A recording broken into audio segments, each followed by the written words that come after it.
Hi, everyone. Welcome to Unchained, your no-hype resource for all things crypto. I'm your host, Laura Shin, author of The Cryptopians. I started covering crypto 7 years ago, and as a senior editor at Forbes, was the first mainstream media reporter to cover cryptocurrency full-time. This is the April 21st, 2023 episode of Unchained. With the Crypto.com app, you can buy, trade, and spend crypto in one place. Download and get $25 with the code LAURA. Link in the description. Ever wanted to use DeFi without being tracked? Railgun is a leading DeFi privacy solution on Ethereum, BSC, Arbitrum, and Polygon. Shield your funds and use them privately in your favorite DeFi apps, while Railgun's cutting-edge zero-knowledge system encrypts your data from public view. Yes, that includes DEX trading. Visit railgun.org or use the Railway app at railway.xyz. Today's guest is Jason Gottlieb, partner at Morrison Cohen and chair of the Digital Assets Department. Welcome, Jason. Thanks, Laura. It's great to be back with you. The SEC has been in crypto news for all sorts of reasons recently. Let's start with a big one. SEC Chair Gary Gensler's dancing around the question of whether ETH is a security. In the House Banking Committee hearing earlier this week, what did you think of Chair Gensler's refusal to say whether or not ETH is a security? Look, ETH isn't a security. It's frankly pretty obvious to me. But even if it were, it's too late to do anything about it at this point, right? The SEC has statutes of limitations. ETH was first issued before 5 years ago. So there's really very little that the SEC could do about that right now. Now, statute of limitations is a very complicated thing, so there's a lot of asterisks there. We won't get into that here. But I think that Chair Gensler is facing an uncomfortable reality. Even if he wanted to do something about it, there's nothing he could do about it. And he knows that if he's caught in a sort of trap there, if he declares, yes, I think ETH is a security, it could have all sorts of terrible knock-on effects in the market and would really have a devastating effect on the consumers that he's purporting to try to protect. On the other hand, if he said, well, ETH is not a security, then you'd have 100,000 crypto projects saying, we're just like ETH. What's the problem here? So he's caught in this very uncomfortable position where he doesn't want to say anything. But of course, if you have the chair of the SEC who can't even tell us a basic thing like whether ETH is a security, and then in the same breath tell us, but everything in crypto is very clear. The rules are very clear. The guidelines are very clear. It just comes off as nonsense to everyone else who's listening to that. I mean, I guess something that surprised me in your answer is you very clearly said that ETH is not a security, but Chair Gensler has implied in the past that all cryptos aside from Bitcoin are securities. So what gives you the confidence to say that? But also then, since he's kind of said it before, like, why didn't he just say it? I mean, I guess you kind of answered that, but anyway, I just find a lot of this sort of contradictory all around. It is, and it speaks to the absolute mess of ambiguity that we're struggling with in the crypto markets. It's one thing for the SEC to wave a hand and say, we think all digital assets are securities, but obviously that's nonsensical as a point of view. A digital asset is software, right? And you can sell it as part of an investment contract. That much is clear.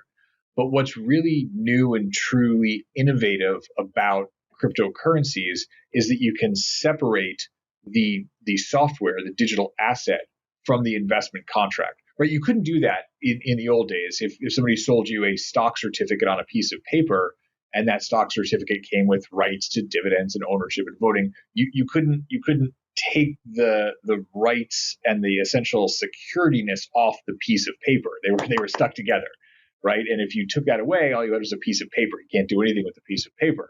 But you can do things with tokens, right? ETH is something that you can use for all sorts of things, whether it be technological building or payments. I mean, I paid Gabriel Haynes some ETH to send my son a birthday message. It's hard to say that I engaged in a securities transaction there with our machete-wielding screaming friend. So it makes no sense to assert that this is a security. And it's another example of the SEC trying to shove cryptocurrencies into securities rules that aren't built for them.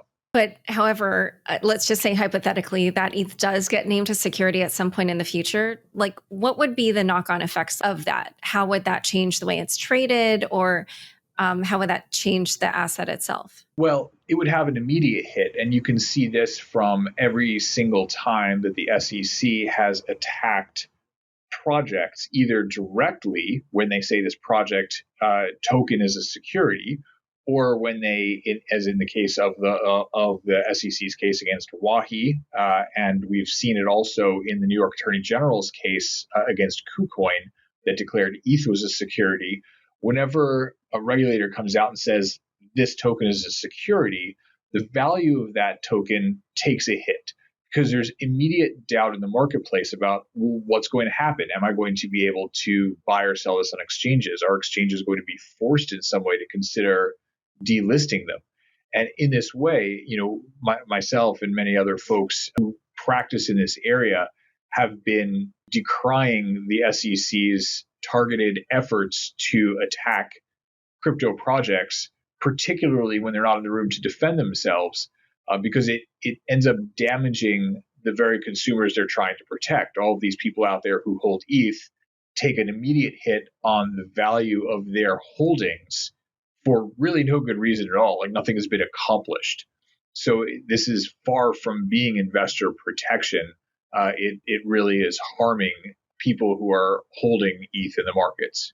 So now let's talk about the other big news. Well, I feel like there's so much big news around the SEC this week, but on Monday, the SEC charged Bittrex with failing to register as a broker-dealer, exchange, and clearing agency. And in the complaint, they listed 6 tokens, including Algo, OMG, and Dash, as being securities.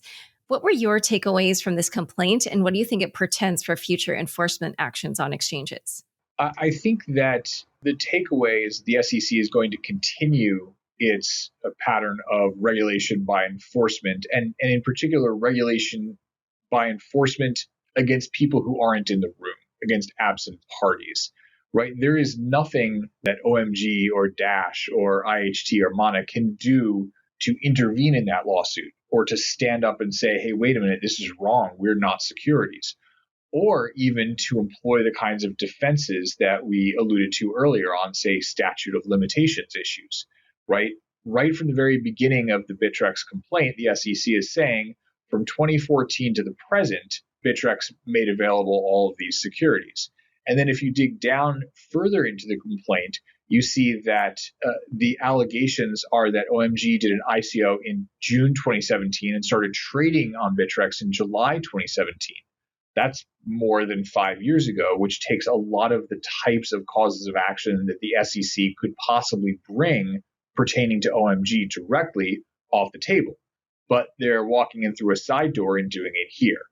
So when you think about tokens that they have scrubbed to make sure that they're not securities, they've got the strongest argument they can to say that they're not securities, but the SEC gets to just come in and label them securities and in a few paragraphs in a complaint, and they don't have to meet any statutes of limitations. It really does a grave disservice to the people who put in all the hard work on those projects and all the people who are holding the tokens for those projects. Well, what about exchanges that listed those tokens like OMG and Dash and Algo? So it puts exchanges in a very difficult place because exchanges might wonder, do we now have to delist this, or are we going to get in trouble? Can the SEC come after us for just listing this? And I think, to be honest, there's a little bit of enforcement fatigue that's set in the industry. When the SEC first declared that XRP was a security, a lot of the exchanges said, okay, we understand where the SEC is coming from. We don't agree, but we don't want the trouble. So we're going to quietly delist XRP.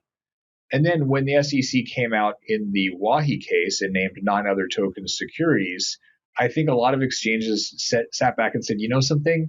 We're not going to let the SEC just willy-nilly name things as securities and force us then to take them off of our platforms.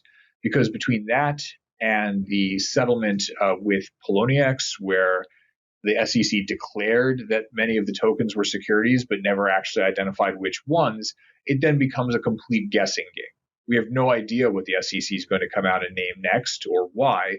So it's sort of a fool's errand to try to start guessing which of these tokens may be the SEC's next target, and whether the SEC can possibly prove any or all of these cases.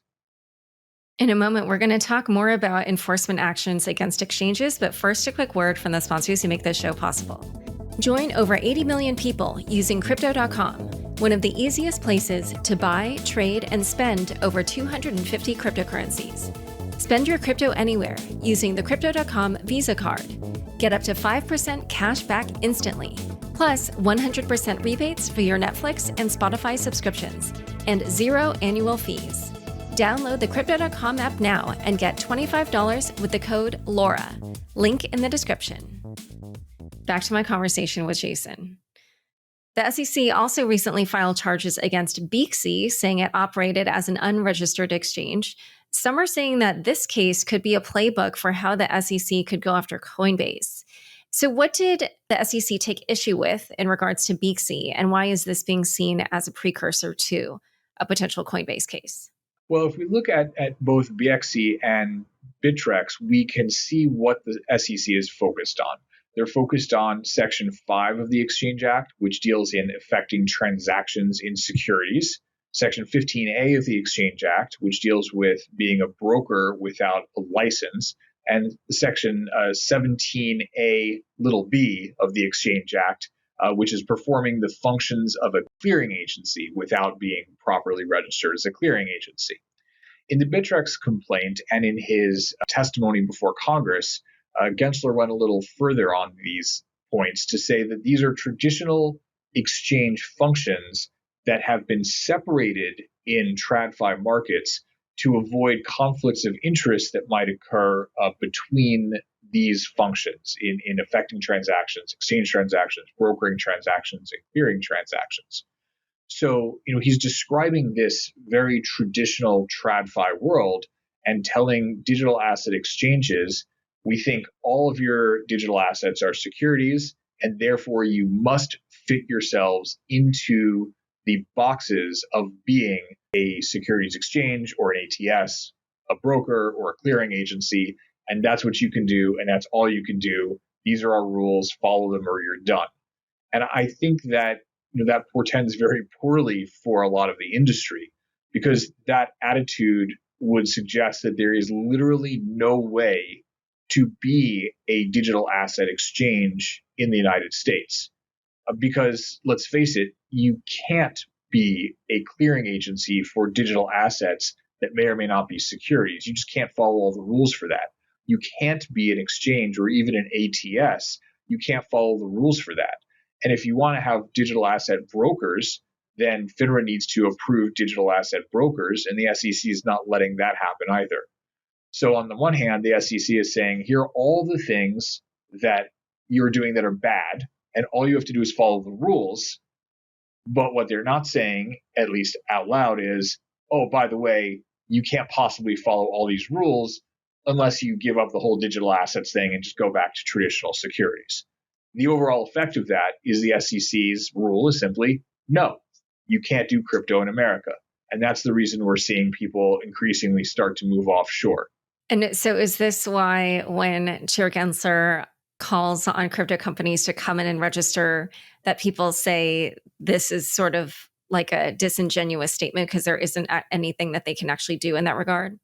That's absolutely true. And Commissioner Peirce has called that out, saying, we tell them to come in and register, and they come in and we send them home with a court date. What has happened when I've gone in to speak with them and when others of my colleagues have gone in to speak with them, we've gone in with projects that want to do the right thing, that really want to register and find that there are problems in the rules and regulations that won't let them follow those rules. They just can't do it with digital assets.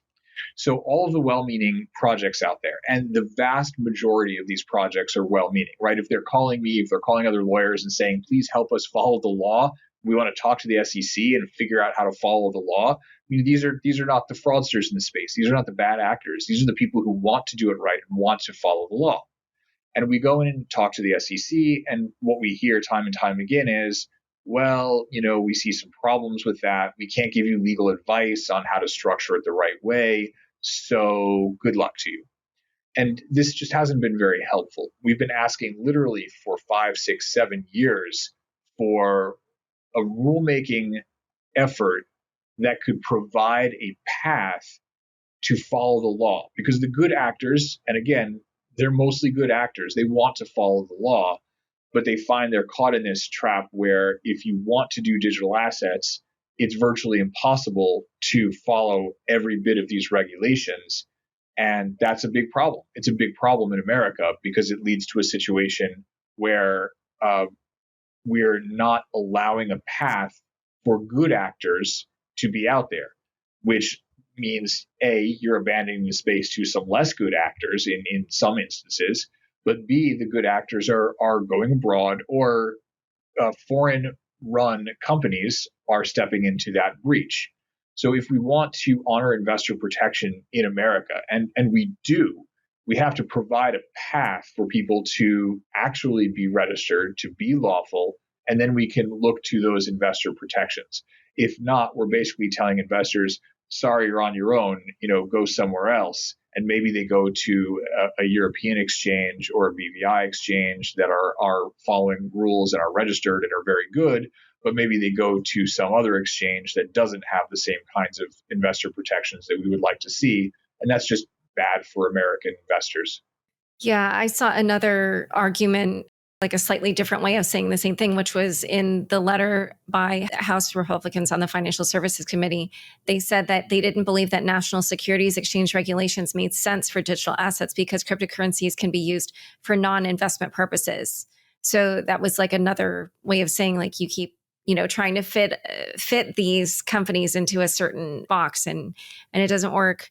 So now let's just talk about this effort to expand the definition of an exchange, which I feel like this is maybe a more challenging or even bureaucratic and therefore more boring thing for people to wrap their heads around. But can you explain how it is that the SEC is proposing to change this definition and how that could impact the crypto world?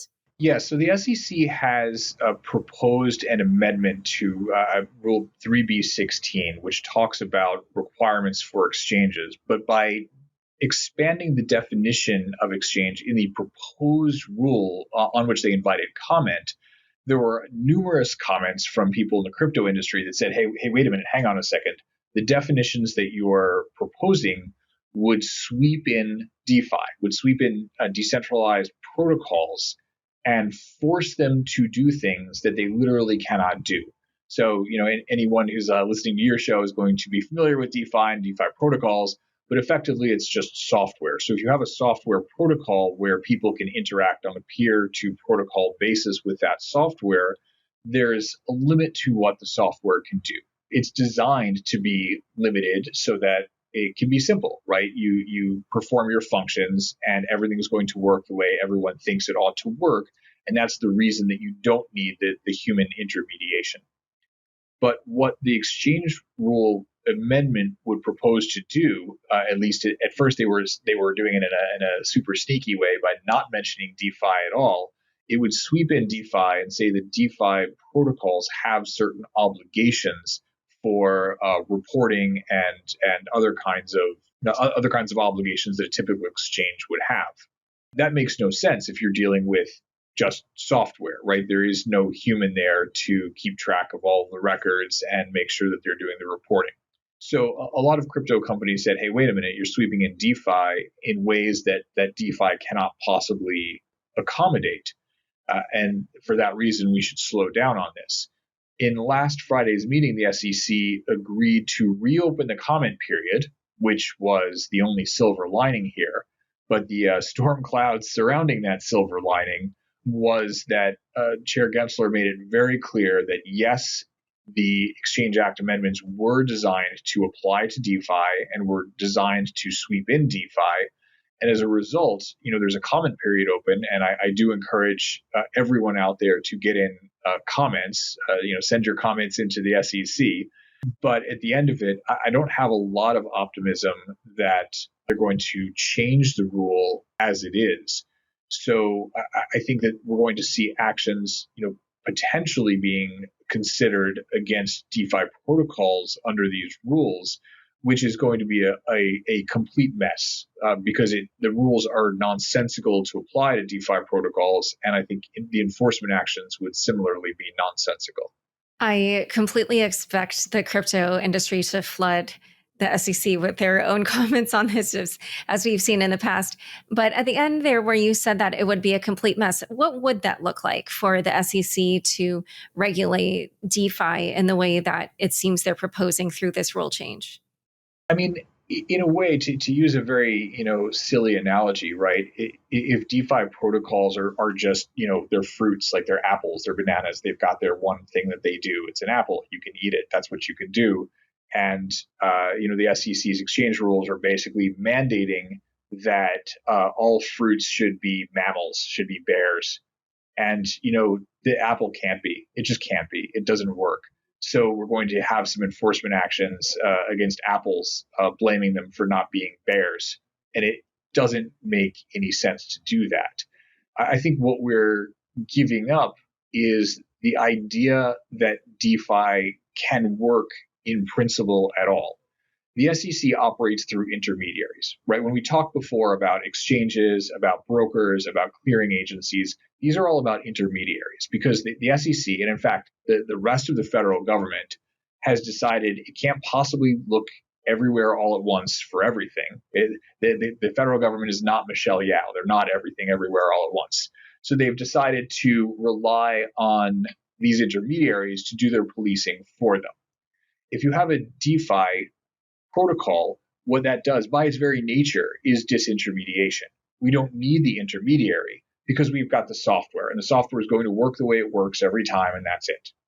And instead of looking at that software and thinking, that's interesting, how can we develop this further to try to avoid hacks, to try to avoid people who are manipulating the software in ways it was not designed, instead of thinking about the ways we can try to innovate but protect consumers, the SEC's exchange rule is saying, well, if you're not an intermediary, then you can't do it at all. And again, this is just, it's blaming an apple for not being a securities exchange.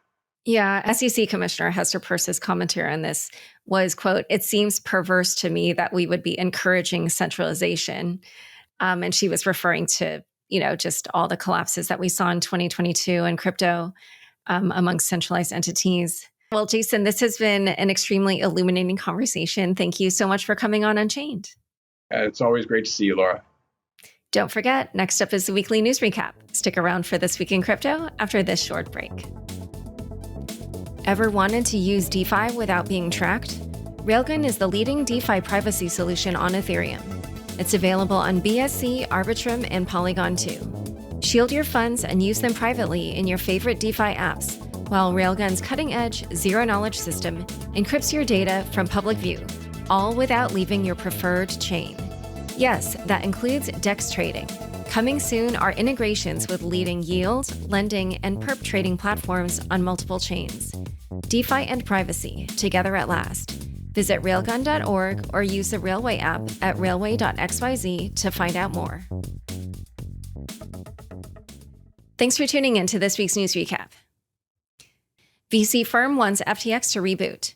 Despite FTX's controversial collapse and accusations of fraud in November last year, the exchange may soon see a resurgence, as venture capital firm Tribe Capital is considering spearheading a $250 million fundraising campaign to bring it back to life. The VC, an investor in both FTX and its U.S. subsidiary FTX US, plans to contribute $100 million and raise additional capital from external investors. Tribe's co-founder Arjun Sethi reportedly met with FTX's Committee of Unsecured Creditors in January to discuss an informal proposal for the relaunch. This move has raised eyebrows given FTX's tumultuous past. Also this week, the FTX Committee of Official Creditors disclosed that it is collaborating with the firm's liquidators to examine options for rebooting or selling the exchange. The committee has urged interested parties to contact the debtors and the committee itself while awaiting the launch of a formal process. These developments follow last week's revelation by FTX's lead bankruptcy attorney, Andrew Dederich, that the exchange has recovered $7.3 billion in assets and is looking at potentially restarting the exchange. Meanwhile, basketball legend Shaquille O'Neal has been served in a class action lawsuit against FTX founder Sam Bankman-Fried, following a 3-month pursuit by the plaintiff's lawyers. Montenegrin prosecutors submit indictment proposal for Do Kwon. Prosecutors in Montenegro have submitted a proposal for the indictment of Terraform Labs co-founder Do Kwon and his chief financial officer, Han Chang-jun, according to Bloomberg Law. Kwon was arrested in Montenegro last month for attempting to travel with forged documents and is currently in custody in Podgorica. He faces challenges in both the U.S. and South Korea, both of which have filed requests for his extradition, though it is believed that South Korea will likely be granted priority in the extradition process. Moreover, the Korean founder sent a $7 million payment to South Korean law firm Kim & Chang prior to UST and Luna's unraveling, according to another Bloomberg report, citing local media outlet KBS News. South Korean prosecutors confirmed that the report isn't false. However, the law firm has not provided specific details about the case, only stating that it offered legal advisory services and received a fee for doing so. In a separate development, a U.S. judge has denied Kwon's bid to block the Securities and Exchange Commission, or SEC, from seeking records about Terraform Labs from the Singapore Monetary Authority. The SEC is pursuing records as part of its lawsuit against Terraform Labs and Do Kwon, alleging they offered and sold unregistered securities and engaged in a scheme that led to the stablecoin's collapse, wiping out at least $40 billion worth of market value. Kwon has also been charged with fraud by U.S. prosecutors in New York. Stablecoin legislation heats up in the U.S. The U.S. House Financial Services Committee has released a draft bill proposing a 2-year ban on new stablecoins collateralized by other cryptocurrencies rather than fiat currency. The legislation also calls for federal banking regulators to establish interoperability standards between stablecoin payment systems and puts the Federal Reserve in charge of regulating non-bank stablecoin issuers like Circle and Tether. The bill is expected to generate debate and undergo revisions in the coming weeks. Circle CEO Jeremy Allaire expressed concerns over the draft bill, tweeting, quote, "The role of the dollar in the world is at stake." Meanwhile, Representative French Hill, Republican of Arkansas, and chairman of the subcommittee holding the hearing, praised the bipartisan effort, while Representative Stephen Lynch, Democrat of Massachusetts, questioned the necessity of stablecoins and referred to the draft language as, quote, outdated. During the initial congressional hearing on Wednesday, Democrats voiced skepticism regarding the draft bill, casting doubt on the chances of successfully passing stablecoin legislation in the country. Also in the hearing, New York's banking regulator Superintendent Adrian Harris refuted claims that Signature Bank's failure was due to its exposure to the crypto industry. Harris stated that the bank's collapse was not related to crypto, clarifying that only 20% of that 20% of deposits leaving the bank were crypto-related. She emphasized that the majority of withdrawn funds belonged to normal commercial customers with uninsured deposits. Coinbase would consider locating outside the U.S. While the United States keeps debating on how to regulate digital assets, big crypto players continue to move forward. This week, Coinbase CEO Brian Armstrong stated that the crypto exchange might consider relocating from the U.S. if regulatory clarity for the industry doesn't improve, with, quote, anything on the table to ensure the company's growth. Furthermore, Coinbase is one step closer to launching an offshore derivatives exchange after obtaining a license from the Bermuda Monetary Authority. The crypto exchange praised Bermuda for being a, quote, highly respected and experienced financial regulator, and acknowledged its comprehensive digital asset regulation. Reports suggest that Coinbase's expansion, which includes trading perpetual swaps tied to cryptocurrencies, could occur as early as next week. Voyager's asset sale to Binance US gets green light from U.S. government. The U.S. government approved the majority of Binance US's $1 billion deal to acquire assets from bankrupt crypto firm Voyager. According to recent court filings, the U.S. government agreed to allow non-contentious elements of the deal to proceed before the appeal is heard. The remaining contentious elements, including the exculpation provision, which would keep Voyager from being held liable for past or future civil or criminal liability to the government, will remain on hold. Voyager's creditor committee is now working with Voyager and Binance US to expedite the process, pending district court approval. The deal, announced in December, aims to return customer funds to Voyager's creditors through a voluntary restructuring process. Dutch court grants Tornado Cash developer home detention. A Netherlands court ruled that Alexei Pertsev, the Russian developer involved with the Tornado Cash privacy protocol, can await trial at home. Pertsev was arrested in August by the Dutch Financial Crime Authority, FIOD. Quote, "We are ecstatic that he can be set free," said Pertsev's lawyer, Keith Cheng, who emphasized the significance of privacy on Ethereum in Pertsev's defense. Pertsev will be released next Wednesday under electronic monitoring, wearing an ankle bracelet but without financial security. The U.S. Treasury Department previously sanctioned Tornado Cash, accusing it of enabling North Korea to launder funds. Pertsa faces charges of laundering over 500,000 Ether, which he denies. EU passes landmark MiCA crypto regulation. In stark contrast to the American approach, the European Parliament has passed the Markets in Crypto Assets regulation, providing clarity and a unified framework for crypto businesses in the EU. MiCA, seen as a potential global standard setter, has drawn attention from other jurisdictions and offers legal access to the entire EU market for licensed firms. Russia turns to crypto mining.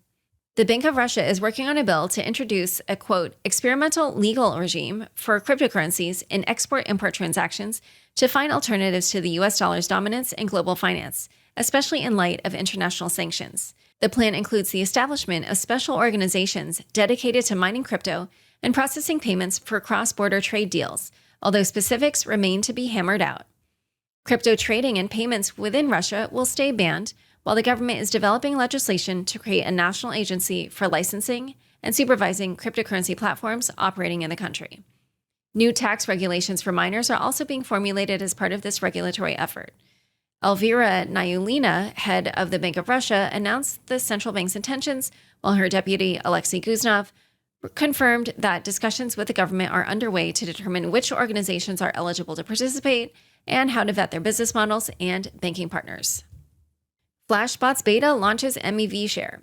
Flashbots introduced the beta version of its MEV Share protocol, designed to distribute maximal extractable value, or MEV profits, to Ethereum users. Integrated with Flashbots Protect, an RPC tool that defends against MEV, the protocol gives users control over the execution of their transactions on the Ethereum network. Users can adjust privacy settings and manage order flow sharing while maintaining privacy and earning MEV redistribution awards.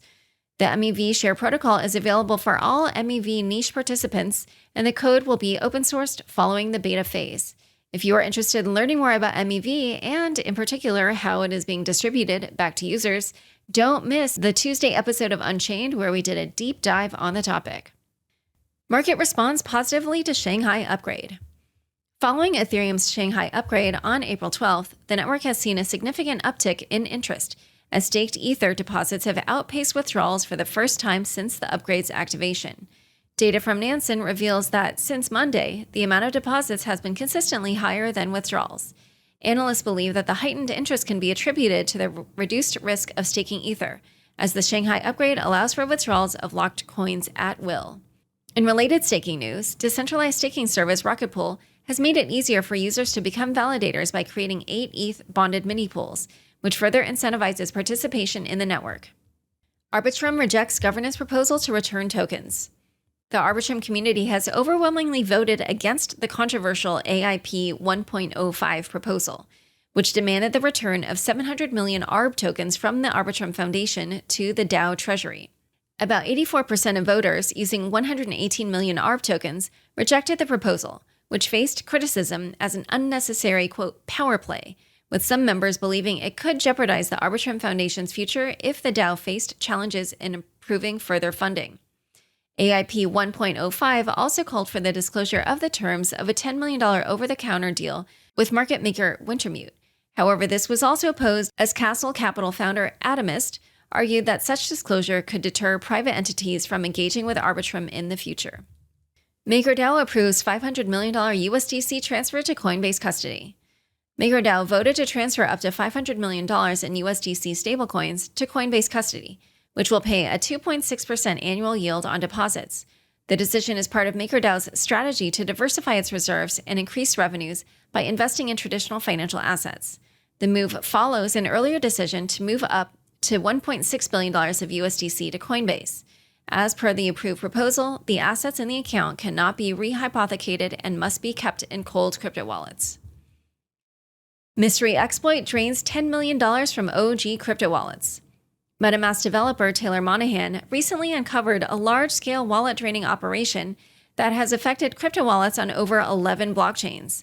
The unidentified exploit has drained more than 5,000 ETH, valued at around $10 million, from long-term users' wallets. Monahan said, quote, "This is not a lowbrow phishing site or a random scammer. It has not wrecked a single noob. It only wrecks OGs. The victims' private keys were created between 2014 and 2022, and their on-chain activity indicated a more crypto-native profile. The exploit is not MetaMask specific and appears to involve compromised seed phrases. While the source of this exploit remains unknown, Kaspersky recently reported serious vulnerabilities in Apple's operating system that could compromise crypto asset security. In related news, the hacker who stole nearly $9 million from SafeMoon's liquidity pool last month agreed to return 80% of the funds, totaling $7.1 million, while keeping 20% as a bug bounty. Soulja Boy was accused of promoting multiple scam NFT projects on social media, according to research by internet investigator Zach XBT, who found 73 promotions and 16 NFT drops by the rapper, many of which turned out to be scams. Time for fun bits. Ginny from Unchained has a take on Twitter partnering with eToro to launch crypto trading on the Bluebird app. Twitter is partnering with eToro to bring crypto trading to the app. This is shocking. I had no idea that Twitter did not already allow crypto trading. Why is there so much spam? eToro is a social trading platform for mom and pop traders. So if I had to guess, I'd say the crypto traders on the app are mostly on the pop side. Twitter has also launched a cash tag feature where if you type a $sign before a stock symbol, you'll get the stock price. Although I just tried this with Twitter's own stock and got an error, which is probably a bug.